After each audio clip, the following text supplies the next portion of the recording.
Hello everybody, my name is Sam and welcome back to English Sponge.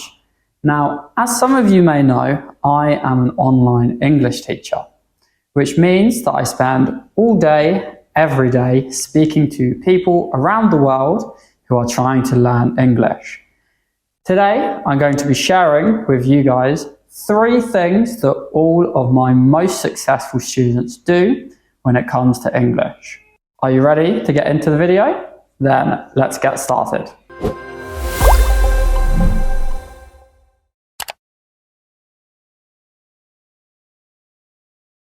So the first tip that I have for you guys, the first thing that all of my most successful students do, is they find a way of adding English to their everyday lives. Now, I think this is the most important tip on the list. Learning a foreign language to an advanced level takes thousands of hours of listening and reading practice. All of my most successful students have found ways of adding English into their daily routine. One of my students, he watches an episode of a sitcom before bed. Another one of my students, he listens to an English podcast as he rides his bike to work every morning. For me, with my Spanish, it was listening to music.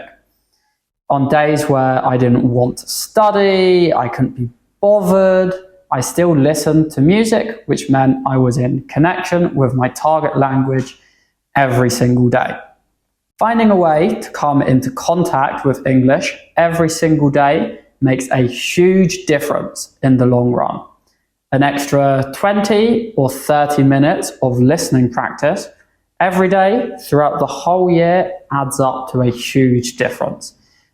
When we're learning a language, we need to recognize that this is a multi-year project. It's not something we're going to do overnight. So these little bits that we can get into our daily routine are really going to help us access those highest levels of the language. Cool, that was my first tip. Let's get into number 2. Okay everyone, so the second thing that all of my most successful students do in learning English is they accept not being perfect at the language. Now, this tip is really important for managing your confidence. Learning a foreign language, especially to an advanced level, is a really difficult thing to do. It's a really long and tough process. And accepting that we're not going to be perfect immediately or all of the time is really, really crucial for managing our confidence. The difference between being successful and being unsuccessful when learning a foreign language is really about your mentality. Yes, sometimes we might try and say something and we don't quite have the correct words yet, or we might not fully understand how to use the correct sentence structure. That's not a big deal. We need to look at that as an opportunity. Realize, I didn't have enough words in this area. Maybe it was about politics or the economy. Go away, do some research, watch some videos, read some articles, and next time you have a conversation about that topic, you'll be much better prepared to speak about it. Making mistakes like these are so important and such a valuable part of the learning process because it shows us gaps in our knowledge, areas where we need to perhaps strengthen or practice more. Furthermore, I think it's really important to have a tolerance for not understanding things when we're learning a new language. For example, if someone's speaking to you, you might not understand every single word that they say. If they're speaking and you recognize, oh no, here's a new word, I don't know this, you have 2 options. If you panic, you're not going to hear anything that is said afterwards because you're worrying about, oh no, this is a new word, I didn't know what it means, now I'm confused, and you're not going to be able to respond properly. But from my experience, and that of my students as well, if you listen intently to the rest of the sentence, normally, I'd say 9 times out of 10, you're still going to understand what the person is saying, even if you don't understand every word they say. When learning a new language, it's important not to panic if we're not understanding something specifically. Remember, it's all about confidence and being realistic with our confidence as well.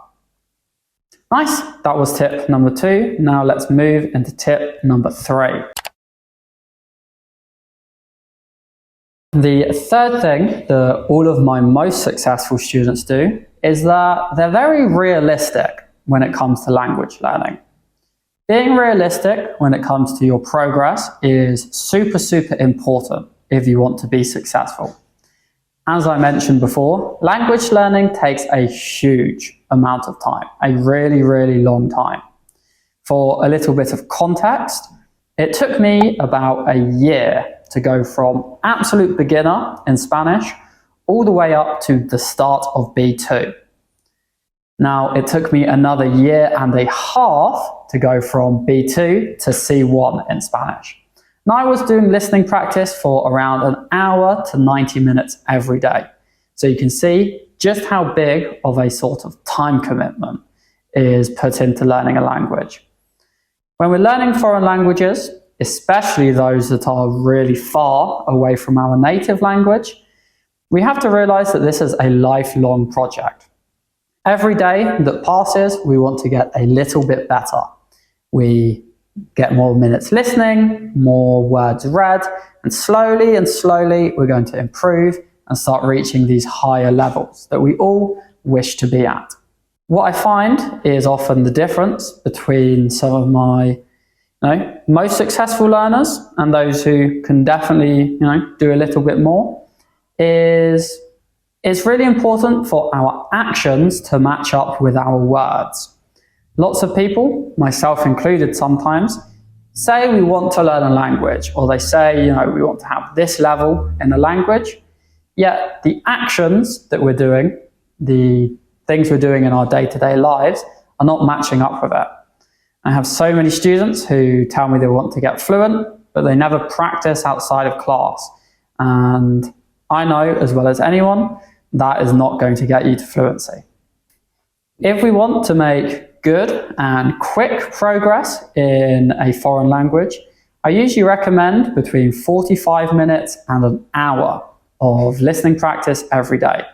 And you can find lots of that here on English Sponge, of course. So guys, that is it for my list. Those were the 3 things that all of my most successful students do when learning a foreign language, in this case, English. I really hope you've enjoyed the video. I hope these tips have helped you a little bit, maybe given you a new perspective on your language learning journey. As always, make sure to leave a like on the video. Comment down below if you have any tips for all of the lovely people watching, and make sure to subscribe as there's lots of great stuff coming out here on English Sponge. Right, that's it from me, so I will see you all in the next video. Goodbye. If you want more videos like this, go to EnglishSponge.com. On the website, you can find videos from many different teachers.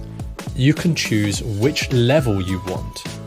A1 beginner, A2 beginner, B1 intermediate, or B2 upper intermediate.